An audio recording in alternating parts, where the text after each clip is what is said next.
नमस्कार साथियों, मैं विकास आप सभी का AWD के YouTube चैनल पर स्वागत है। जैसा कि हम लोगों ने कई वीडियो देखा है, इसके बाद हमने फूल को लेकर आया है कि फ्लावर्स क्या होते हैं। इसके बारे में आज अध्ययन करेंगे कि फूल क्या है, फूल के भाग क्या हैं, कैसे फूल बनते, फूल में कौन कौन से अंग होते हैं। जैसे यहाँ पर देखा जाएगा कि फ्लावर्स मतलब फूल, कह रहा कि फूल जिसके अंतर्गत फूलों का अध्ययन किया जाता है, जितने भी फूल होते हैं यदि उसका अध्ययन हम लोग करेंगे तो उसको अध्ययन करेंगे तो कहेंगे उसका एंथोलॉजी के अंतर्गत, फूलों का अध्ययन एंथोलॉजी के अंतर्गत किया जाता है। फूल जो होता है पौधे का जनन अंग होता है। फूल जो होते हैं पौधे का जनन अंग होते हैं। उसके बाद फूल का मुख्य कार्य होता है कि हमें फल दे। कोई भी फूल यदि ले रहा है किसी पौधे में तो उसका मुख्य कार्य हो कि हमको क्या दे, फल दे। इसके अंतर्गत आएंगे, देखेंगे कि फूल के भाग कितने होते हैं, मतलब जो फूल आपका दिख रहा है इसमें इसके भाग कितने कितने हैं, कौन से भाग कौन से हैं और कैसे हैं। उसमें देखेंगे कि फूल के 4 भाग होते हैं। पहला बाह्य दल पुंज, पुमंग, जयांग। इसके 4 भाग होंगे। तो इसको देखा जाएगा कि बाह्य दल पुंज क्या है। पहला इसमें हम लोग देखेंगे कि बाह्य दल पुंज क्या है। बाह्य दल पुंज क्या है, इसमें पहला ही हम लोग देखेंगे कि बाह्य दल पुंज क्या होता है। जैसे आप लोगों ने कभी कभी देखा होगा कि हमेशा ही देखते होंगे कि जिसमें कहा जाता है कि मान लीजिए यहाँ पर फूल लगा है तो हम लोग ऐसे पकड़ के उनको देते हैं। जब किसी को मान लीजिए दे रहे हैं तो कहते हैं कि ये क्या है, जो पकड़ते हैं, जो हम लोग यहाँ इसको पकड़ते हैं या यहाँ पकड़ते हैं यहाँ पकड़ते हैं तो उसको वृंत बोला जाता है। जो ऐसे डंडी नुमा जिसमें फूल लटके रहते हैं उसको कहते हैं वृंत। और जिस पे फूल क्या रहता है, जो बैठा है, देखिए फूल इस पे क्या किया है, ये जो आपका फूल दिख रहा है कमल का, उस पे क्या हुआ, फूल इस पे जो बैठा है उसको बोला जाता है पुष्पासन। जिस पे कोई फूल बैठा रहता है उसको बोलते हैं पुष्पासन। फूल जिस पे आसन लिए बैठा रहता है, बैठे हैं जिस पे हम लोग जैसे बैठे तो कहते हैं आसन ग्रहण।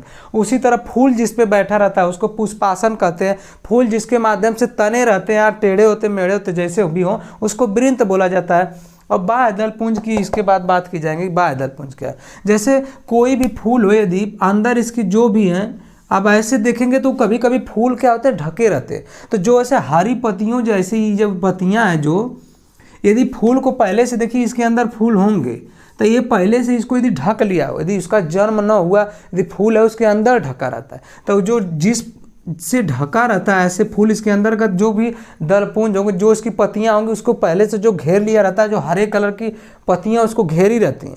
उसके बाद जब जैसे बाह्य दलपुंज हटता रहता है, उसकी हरी वाली पत्ती इसके नीचे वाले हटता है, फूल हमारा ऐसे विकसित हो जाता है।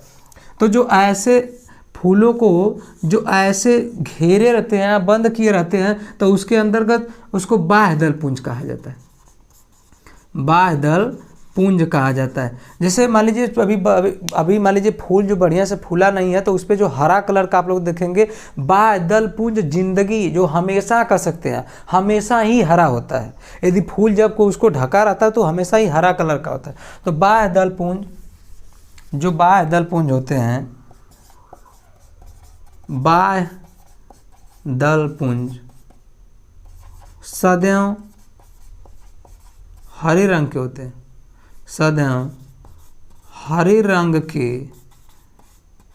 होते हैं। आप लोग देखेंगे कि यहाँ हरे कलर की जरूर आपको दिखेगा। उसको बाह्य दल पुंज कहते हैं। यदि इसमें पौधों को मान लीजिए ऐसे ही पहले से इसे मान लीजिए ऐसे करके इसको घेर लिया अंदर इसके, तो इसको बाह्य दल पुंज कहेंगे। ये हो गया पौधे का बाह्य दल पुंज। अब इसके आगे दूसरा देखेंगे कि बाह्य दल पुंज देख लिए तो इसके अंदर देखेंगे दल पुंज क्या है।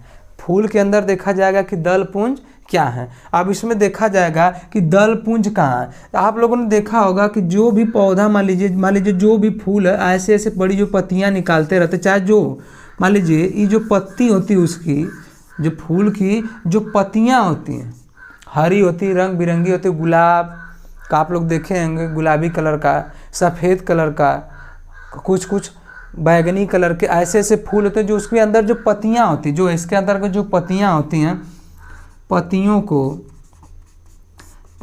को दल पुंज कहा जाता है। पत्तियों को दल पुंज कहते हैं। जितने भी पौधे होंगे, यदि पौधे की जो अंदर का जो पुष्प का अंदर का जो फूल की जो पत्तियां होती है एक एक निकालते पंखुड़ियाँ, उसको क्या कहेंगे, दल पुंज। उसको क्या बोलेंगे? दल पुंज। दल पुंज का मुख्य कार्य, दल पुंज इसमें देख रहे हैं दूसरा देख रहे हैं दल पुंज। दल पुंज देखेंगे, इसमें दूसरा देखेंगे कि दल पुंज क्या है। तो दल पुंज जो होते हैं कि हरे रंग के दल पुंज रंग बिरंगे होते हैं, रंग बिरंगे होते हैं। जितने भी आप देखे होंगे दल पुंज सभी कलरदार होंगे, जितने भी होंगे कलरदार होंगे। कलरदार होने का मुख्य कारण, कलरदार रंग बिरंगे होने का कारण भौरों को आकर्षित करना, भौरों को अपनी ओर आकर्षित करना, अपनी ओर आकर्षित करना। जितने भी आपको देखेंगे, जितने भी दल पुंज होंगे उन्हें क्या करते हैं कि जितने भी भौरे होते हैं उनको क्या करते हैं, वो क्या जितने भी रंग बिरंगे फूल होते हैं सुबह से लेकर शाम के अंतर्गत फूल जाते हैं, तो वो क्या करते हैं पौधों के यदि फूल गए फूल तो क्या करते हैं भौरों को आकर्षित करते हैं। और जो फूल जो दल पुंज रात में निकलते हैं, जो वाइट कलर के जो दल पुंज होते हैं उसमें सबसे ज़्यादा खुशबू होती है इनकी अपेक्षा। जो दल पुंज जो आपको पत्ती दिख रहा है, जो दल पुंज यदि ये सुबह में फूले हैं तो इस पर खुशबू क्या रहेंगी, कम रहेंगी, लेकिन खुशबू इसी पे होती है दल पुंज पे ही। यदि जो रात में फूलते हैं दल पुंज, यदि जो फूल रात में फूले उसके दल पुंज में सबसे ज़्यादा खुशबू होती है। क्या होती है? सबसे ज़्यादा होती है, क्योंकि सफ़ेद फूल में ही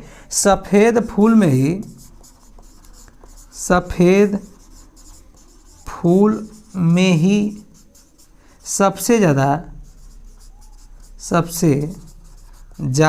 खुशबू होती है, सबसे ज़्यादा खुशबू होती है। जो क्या होते हैं, जो रात में फूलते हैं, जो रात में फूलते हैं।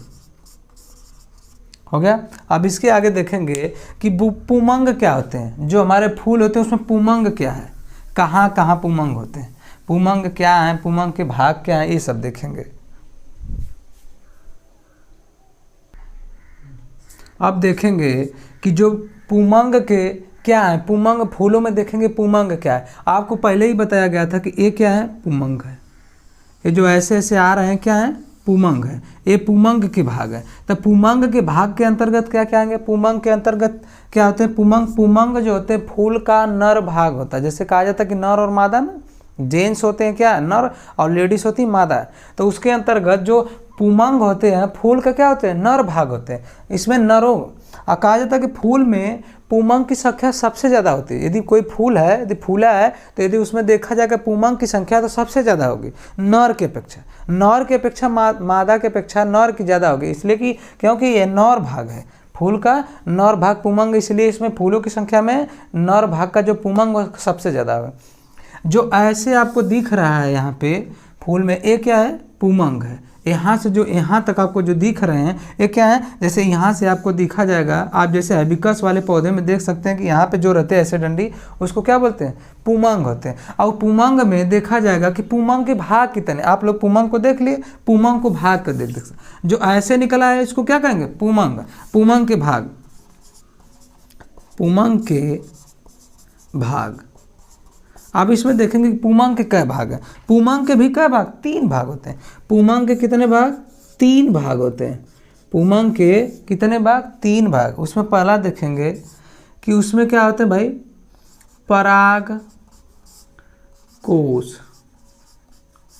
उसके बाद दूसरा पराग कण।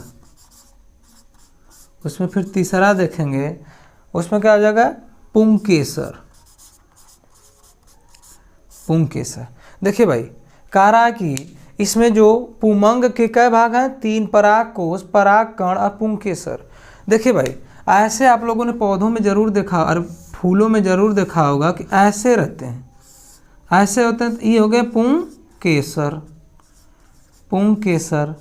ठीक। अब जो आप लोग देख रहे हैं कि यहाँ पे ऐसे आके है तो इसको क्या बोलेंगे, इसको बोलेंगे पराग कोश। जो ऐसे आके है उसको क्या बोलेंगे, पराग कोश। जो आपको ऐसे दिख रहा है फूलों में, ऐसे इसको क्या बोलेंगे? परागकोश। और उसके परागकोश के इसमें यदि छोटा है ना तो इसके अंतर्गत इसके भाई दाने होंगे, जो इसके कण हैं परागकोश के, इसमें क्या है? दाने दाने। तो इसको ऐसे जो आया है, आपने ऐसे इसको देखा तो इसमें इसको क्या बोलेंगे? परागकण, परागकोश के परागकण। ठीक। अब पुंकेसर आप लोग देख ही रहे हैं, जो ऐसे डंडी गई, पुंकेसर। पुमंग के अंतर्गत पुंकेसर। ठीक। इसके भाग देख लिए हम लोग। अब हम लोग देखेंगे, हम लोगों का बच्चा जयांग क्या होता है, इसके बाद जयांग का नंबर आ जाएगा। जयांग को देखेंगे, जयांग को देखा जाएगा। जयांग कि जयांग क्या है? कहा जाता है कि जो जयांग होते हैं, जयांग होते हैं जो, ये क्या होते हैं? चौथा है आपका जयांग, फूलों के भाग में चौथा जयांग है। ये क्या होते हैं कि फूल का मादा भाग होते हैं, फूल का मादा भाग होते हैं। और इसकी संख्या फूलों में क्या होती है? कम होती है। फूलों में इनकी संख्या कम होती है। क्या होती है? कम होती है। अब इसके भी भाग देखेंगे, जयांग के भाग क्या देखेंगे?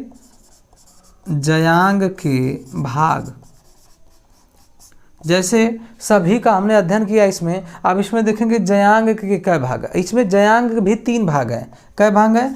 3 भाग है। इसमें वर्तिकाग्र रहेगा, वर्तिकाग्र पहला भाग इसका। इसके बाद दूसरा इसका वर्तिका, क्या भाई? वर्तिका।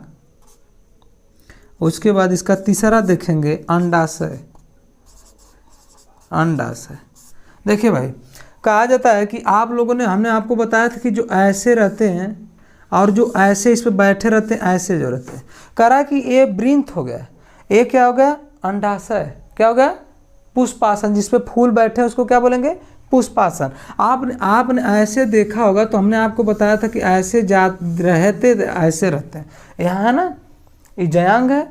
जयांग के भाग में आप जयांग में देखेंगे कि जो आप ऐसे नहीं देखते हैं, आप लोग देखेंगे कि जो हैबिका, जो गुड़हल होता है, इसके ऊपर ऐसे निकले रहते, ऐसे निकलने रहने। तो उसके बाद ऐसे छोटे छोटे इसमें क्या होते हैं? छोटे छोटे कण होते हैं, इनको छोड़ के। तो आपको तो ये बता दिया गया। देखिए, ये जो ऊपर आपको ये वाला दिख रहा है, इसमें ऐसे, इसको क्या बोलेंगे? वर्तिकाग्र। क्या बोलेंगे? वर्तिकाग्र। और ये जो यहाँ निकला उसको वर्तिकाग्र बोलेंगे। अब ये जो है इसको क्या बोलेंगे? वर्तिकाग्र। अब इसके बाद यहाँ आपको दिख रहा होगा कि जो ऐसे हैं, इसमें अंडाशय की क्रिया है। क्या है इसमें? क्या है इसमें? देखिए, ई पुष्पासन, पुष्प पे बैठा है, इसके अंदर क्या है? यहाँ पर देखिए ए है। क्या? इसके अंदर देखिए ए है ना, ये क्या है? ये क्या है इसके अंदर? ई अंडाशय है। तो क्या हो गया? ये जो ऐसे नुमा दो ऐसे बैठे हैं, इसके अंतर्गत क्या है? अंडाशय। और इसके ऊपर वर्तिकाग्र है, वर्तिकाग्र थी।